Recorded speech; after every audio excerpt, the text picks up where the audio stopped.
Hello everyone, welcome again.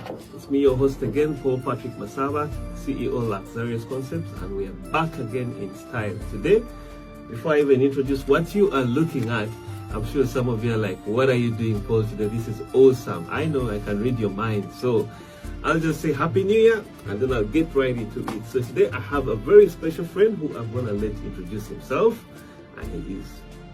Hello, please introduce yourself. Yeah, thank you for having me. My name is Tobias Hegel.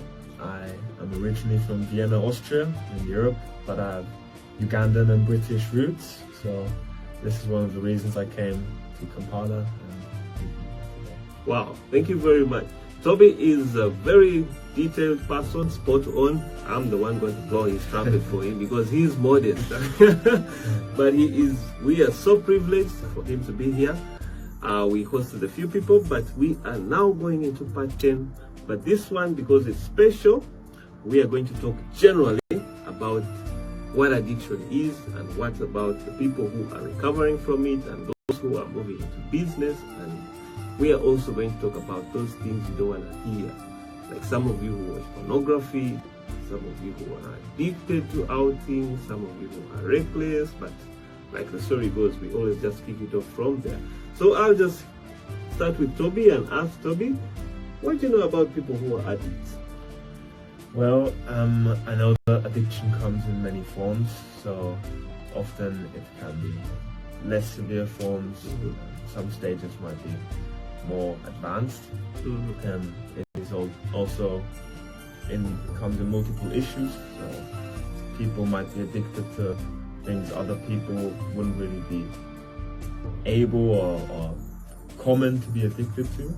So this is also very personal and individual. And it is an issue which most of us, I'm sure, have experienced either through relatives or themselves, which is important to talk about and also to understand and seek help or offer help. Very true, very true, very true. I like what you said there. You said it actually affects every one of us. And that's something I talked about last time. You may not know you're an addict until someone tells you what your problem is. So that's very insightful. And I like the way you say that, severe and less severe, but in different forms. So let's break it down. Let's go deep into this thing. So I know in Africa, we have people who drink beer, we have people who drink hadith, kawaradi, we have people who drink spirits, we have people who try marijuana, we have people who, unfortunately, it's illegal these days, but it depends on how somebody uses it. So what kinds of addictions do you have out there? Well, I think you mentioned a couple that are very well known to us because I think the consequences of those addictions you mentioned are easily to see. When someone is using substances and other things, and those are very severe cases, then there is physical damage also. There might be a strong cognitive decline. So in those cases, they can be very dangerous, those forms of addictions. But I'll also add that many addictions might not seem like they have such a severe impact. Like I know that for younger generations, technology, the phones, social media are addictions that are very relevant to understand and talk about. And I think many countries have understood that, for example, social media is something that can't be left without some sort of regulation, and they have put, for example, age limits to it. But yeah, the forms you mentioned, they're out there, they're more or less everywhere. It's important to talk about that. Wonderful, wonderful. I picked something in your speech. You say something about cognitive functions, and I think I had someone once say, is this tendency to forget things, is that part of one of the consequences, after effects of addiction?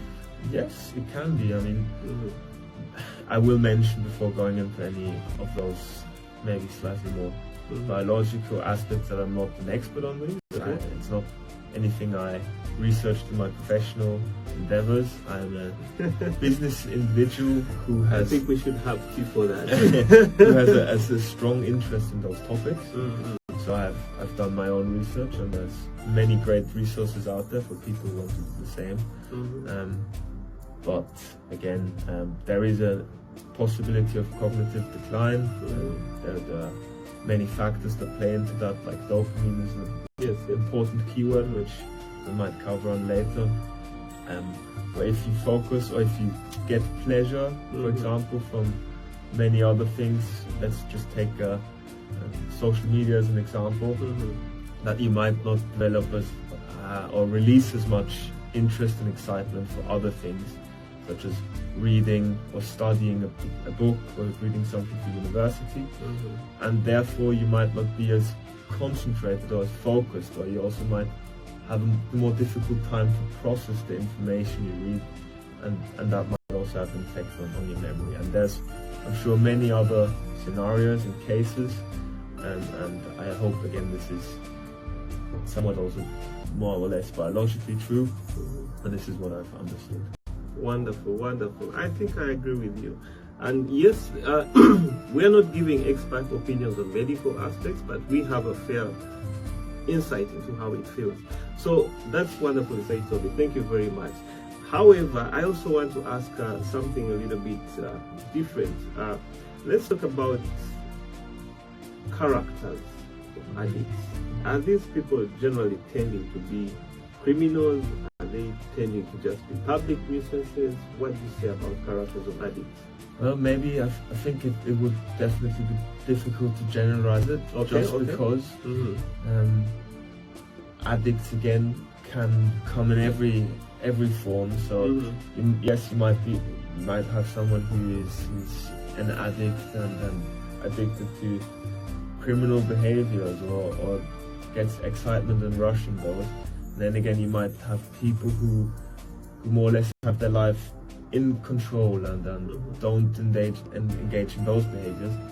Might have some other addictions in places maybe that are not as affected drastically to other people, but they still affect themselves. Okay. But in general, yes, character is something that what you mentioned is if addiction can definitely have a big effect on the character.